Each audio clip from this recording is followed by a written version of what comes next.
मैं कोई भी फाइनेंशियल एडवाइजर या फाइनेंशियल एक्सपर्ट नहीं हूं। इस वीडियो में दी गई सभी जानकारी या तो इंटरनेट से ली गई है या फिर स्वयं के एक्सपीरियंस और रिसर्च से बताई गई है। इस वीडियो में स्पॉन्सर कंटेंट भी हो सकता है, तो इस वीडियो को देखने से पहले मैं आपको यही सलाह दूंगा कि आप कोई भी इन्वेस्टमेंट हमारे कहने पे या वीडियो को देख के ना करें। हम गलत भी हो सकते हैं, इसलिए कोई भी इन्वेस्टमेंट करने से पहले आप सभी अपनी ओर से स्वयं की रिसर्च कर लें। इस वीडियो को देखने के बाद आपके द्वारा की गई किसी भी तरीके की इन्वेस्टमेंट की हमारी कोई जिम्मेदारी नहीं होगी और ना ही उससे होने वाले किसी भी प्रकार के profit and loss, trading, legal, mental और फिजिकल लॉस की भी। ये वीडियो सिर्फ एजुकेशन और इन्फॉर्मेशन पर्पस के लिए बनाया गया है। ट्रेडिंग एक हाईली रिस्की काम है। बिना पूरी जानकारी के मार्केट में ट्रेड ना करें, इसमें आपको नुकसान हो सकता है और जो भी ट्रेडिंग आप करते हैं वो अपनी रिस्क पे करें, इसके लिए कोई भी जिम्मेदार नहीं होगा। उस पैसे को मार्केट में ना लगाएं जिससे आप खोना अफोर्ड नहीं कर सकते और ना ही कोई भी लोन लेकर इन्वेस्टमेंट या ट्रेडिंग करें।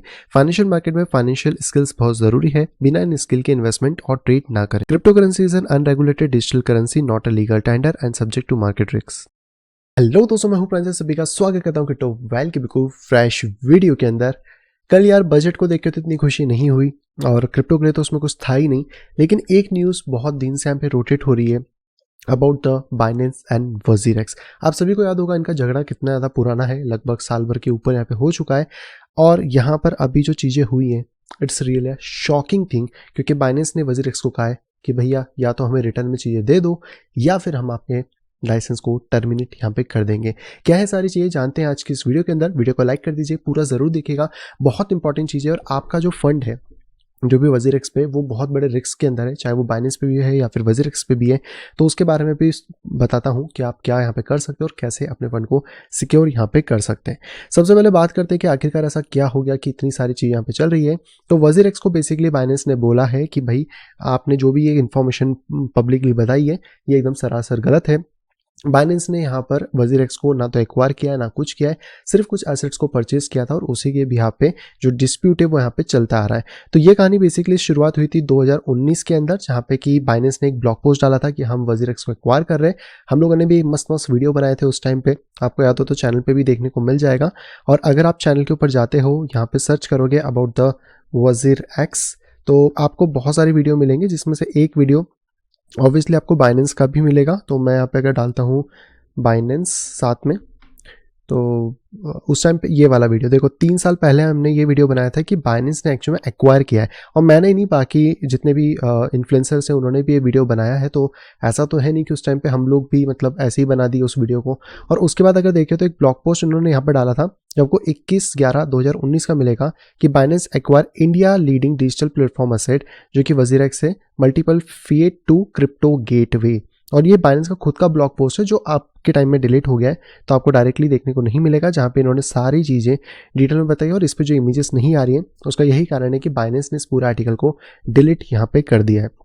अब इसके बाद की कहानी की अगर बात करें तो वजीरेक्स और इनके बीच में जो रिश्ते हैं वो कब खराब होना शुरू हुए, तो वो हुए थे पिछले साल, जब यहाँ पे ईडी ने बेसिकली वजीरेक्स की मुंबई ऑफिस के ऊपर रेड करी थी और अच्छा खासा फंड यहाँ पे पकड़ा था, क्योंकि जो 16 फिनटेक कंपनी थी वो मनी लॉन्ड्रिंग के केस के अंदर आई थी। आप सभी को याद होगा, जो लोन वाले ऐप्स हैं चाइनीज और ये सारा कनेक्शन है, और क्रिप्टो के पीछे तो वैसे ही सरकार यहाँ पे लगी रहती है। तो ये सारी चीज़ें इस टाइम पे हुई थी।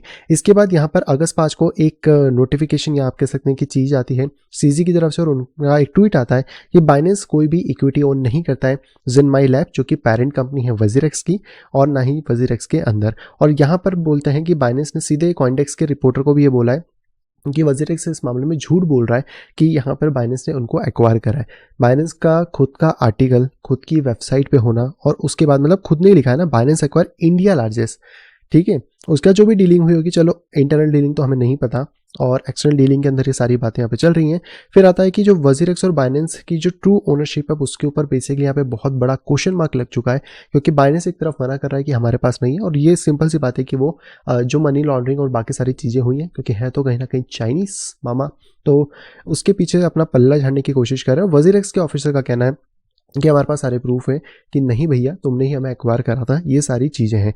लेकिन वो प्रूफ कभी भी शेयर नहीं हो पाए हैं, तो वो मतलब बाइनेंस की तरफ से इनके पास, इनकी तरफ से तो वो चीज़ें नहीं आई। तो अभी जो भी घमासान है वो डायरेक्टली ट्विटर के ऊपर चल रहा है।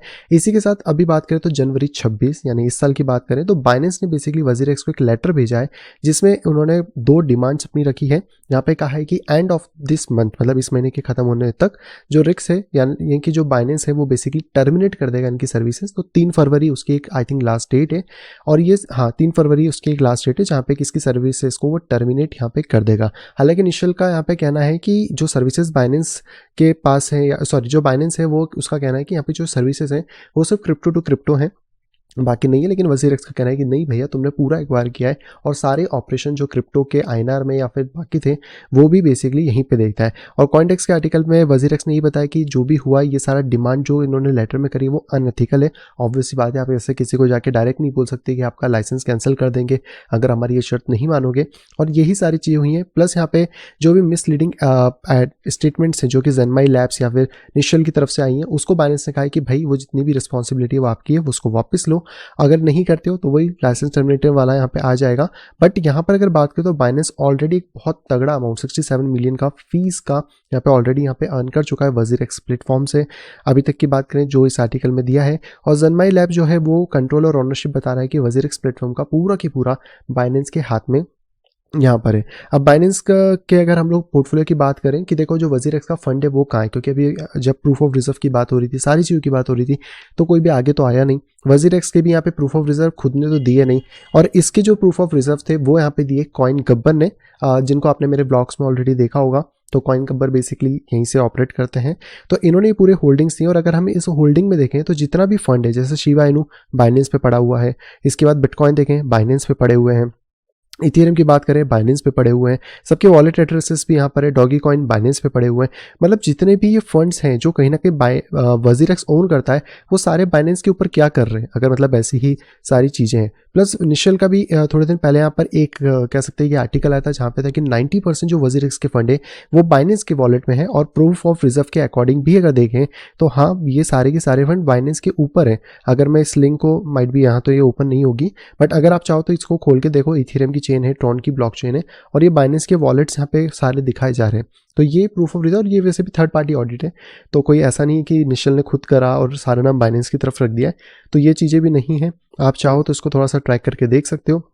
और यहाँ पे इनका ये भी कहना था कि जो 90% बैलेंस है वो बाइनेंस के पास है, और जो 10% है सिर्फ वही हमने हॉट और वार्म वॉलेट के अंदर WazirX के ऊपर यहाँ पे रखा है। बाकी जो बाइनेंस है वो WazirX की API के थ्रू वर्क कर रहा है, एंड ऑल सारी चीज़ें जो थोड़ा कॉम्प्लेक्स है। एनसीजी ने उस टाइम पे कहा था कि अगर आपका कोई भी पैसा WazirX के ऊपर है तो उसको ट्रांसफ़र कर लो बाइनेंस के ऊपर। सिंपल है, क्योंकि WazirX का वॉलेट है कभी भी डिसेबल कर सकते हैं, और हालांकि ऐसा करेंगे नहीं क्योंकि मतलब ठीक है यूज़र्स का पैसा है। तो ये क्या हो रहा है, क्या चल रहा है, ये सारी चीज़ों में अगर ध्यान से देखें तो देखो ये जब से मतलब इनका केस हुआ है ना उसके बाद से ये चीज़ें गड़बड़ाई हैं और सारी चीज़ें हुई हैं। लेकिन हाँ बाइनेंस को ऐसा नहीं करना चाहिए, अगर बाइनेंस ने एक्वायर करा है तो सीधे बोलना चाहिए। अब दोनों अपनी बातों से यहाँ पे पलट रहे हैं, और यहाँ पे जो फंस रहा है वो फंस रहा है केवल और केवल यूज़र।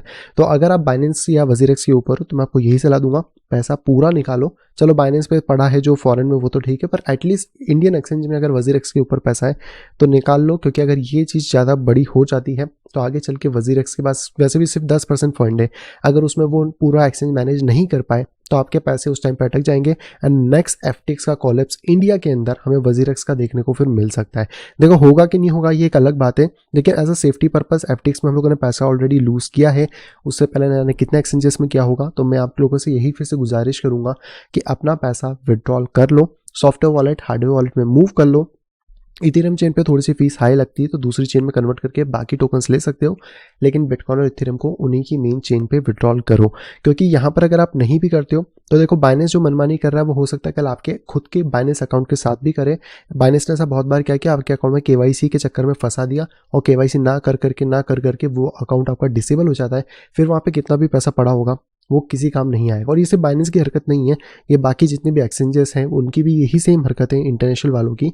तो थोड़ा सा आपको है ना अपने पैसे की अगर जिम्मेदारी आप ले सको तो बिल्कुल लो, नहीं तो नहीं पता कि कल के दिन में ये लोग क्या करेंगे। देखो रेगुलेशंस अभी इतने हैं नहीं है कि इनके ऊपर कुछ स्ट्रिक्ट एक्शन या वो चीज़ें हो, पर आते भी हैं तो इंडिया का वैसी सब चीज़ें डामाडोल यहाँ पे चल रही हैं। तो अभी के टाइम में सबसे बेस्ट चीज़ आपको यही देखने को मिलती है। और इवन दैट मैंने वीडियोस में से भी इंडियन एक्सचेंजेस की लिंक सारी हटा दी है, तो कोई भी अब इंडियन एक्सचेंजेस के ऊपर ना जाए तो ज़्यादा बेटर रहने वाला है। क्योंकि इस टाइम पर अगर हम इंडियन एक्सचेंज को यूज़ करते भी या कुछ भी करें तो TDS का इशू तो रहेगा ही रहेगा वहाँ पर, और चलो वो भी कोई बड़ा इशू नहीं है। लेकिन उसके अलावा ये जो चीज़ें हैं जहाँ पे विड्रॉल नहीं देना, पैसा अटका देना, INR पे नहीं देना। अभी बीच में अगर मैं बात करूं तो ट्विटर पे किसी ने मेरे को टैग किया था, तो यहाँ पर अगर मैं देखने की कोशिश की तो उनका भी पैसा जो है वो बेसिकली अटका हुआ है।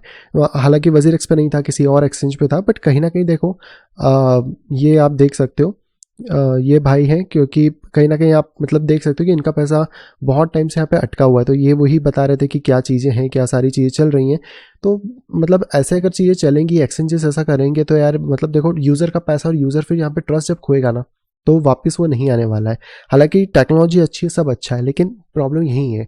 और मैं एज अ यूज़र, क्योंकि मेरा फंड भी देखो एक्सचेंजेस पे रहता है, इधर उधर रहता है, FTX पे मैंने भी लॉस किया है, तो मैं आप लोगों को भी यही कहूँगा सॉफ्टवेयर हार्डवेयर वॉलेट में फंड को मूव करना स्टार्ट करो। डेक्सेस के ऊपर ज़्यादा ध्यान दो, कौन से डेक्सेस है ढूंढने की कोशिश करो, नहीं है तो कोई बना रहा है तो उसको सपोर्ट करो, क्योंकि डेक्सेस के ऊपर आपका पैसा आपके पास ही होगा। सेंट्रलाइज एक्सचेंजेस आगे हमारा फ्यूचर नहीं है। और अगर ये इस तरीके की हरकतें करते हैं, चाहे इंडियन एक्सचेंज हो चाहे इंटरनेशनल एक्सचेंज हो, सबको बॉयकआउट करो, सबको हटाओ अपने रास्ते से, और सीधे डेक्सेस और अपने फंड की कस्टडी खुद लो। क्योंकि बिटकॉइन जब आया था तो बिटकॉइन ने कोई एक्सचेंज या चीज़ें नहीं खोली थी, उसने सिंपल सा बोला था वॉलेट बनाओ, बिटकॉइन रखो।